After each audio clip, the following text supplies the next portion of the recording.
C'est là que ça aura un rôle important à jouer et lui essaiera après de mieux trouver les côtés pour perforer. Algerino avec Benarbia. Oh, l'ouverture du score d'entrée pour Jimmy Algerino, 6e minute dans cette rencontre, le 1-2 qui fonctionne et le 2e but cette saison pour le défenseur parisien. Paris mène à 0. Ouais, la réponse parisienne cinglante. On a vu tout à l'heure Ali Benarbia adresser un très bon ballon dans le dos des défenseurs nantais. Cette fois-ci, les Parisiens sont dans une situation d'attaque placée avec une bonne montée d'Algerino qui cherche le relais avec Benarbia. Il est tout seul côté droit. Il a le temps de bien contrôler et d'armer sa frappe. Les Nantais piégés sur les côtés.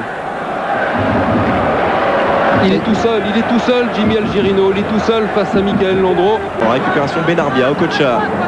Il est passé devant Piocel, il résiste sa carrière. Il va finalement servir Michael Madar. Appel de Christian et la tentative victorieuse de Michael Madar. Il avait anticipé Michael Landreau sur le côté gauche. Michael Madar l'a vu. Et quelle précision à l'arrivée, le Paris Saint-Germain mène 2-0. Oh, quelle inspiration de Michael Madar. Regardez ce bon travail d'Okocha. Il va regarder à droite pour voir si Christian est disponible. Landreau fait deux petits pas qui sont mortels pour lui parce qu'au lieu de donner à Christian, eh bien il va la jouer directement. Regardez les deux petits pas de Michael Landreau. Ça y est, il est pris. Madar a tout compris et a réussi à le prendre sur son anticipation. Et lobé en plus Jean-Marc Chanelay au départ et finalement Michael Landreau qui me rappelle qu'il a jaune déjà du pro. S'il prend un carton, il a ses rouges et il le prend ce carton, Pierre Ducrot, juste avant la pause. Le danger se rapproche de plus en plus pour Bernard Lama et surtout c'est les contres aussi côté parisien qui s'est bien donné. Gérer Laurent Leroy face à Michael Landreau.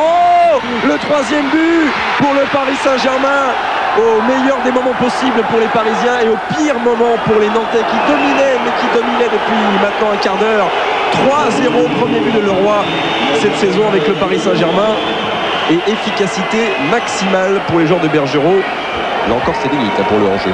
Ouais, c'est pas avec cette caméra qu'on va voir. En tous les cas, contre terrible mené par les Parisiens, les Nantais évidemment qui poussent et qui se découvrent derrière, et Michael Landreau qui est bien seul malheureusement pour contrer ce ballon. Laurent Leroy a de la place pour lui donner une trajectoire incurvée.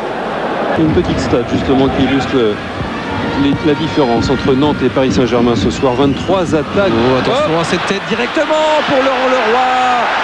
La tête de Vairua en retrait et ça en devient trop dur pour être vrai. Oh que c'est dur pour les Parisiens, pour les Nantais pardon.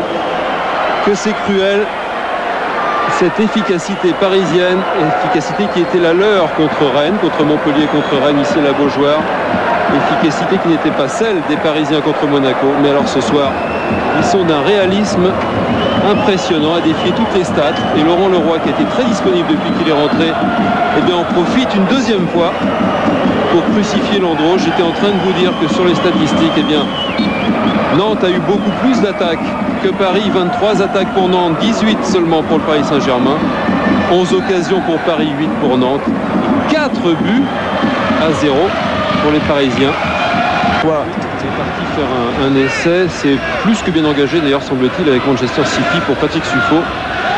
C'est pour ça que vous pouvez vous étonner de voir la rentrée de Vairua. Oh là là, ce que c'est beau ce qu'a fait Gigi Okocha. Et l'extérieur du pied de Benarbia et la frappe derrière de Laurent Leroy.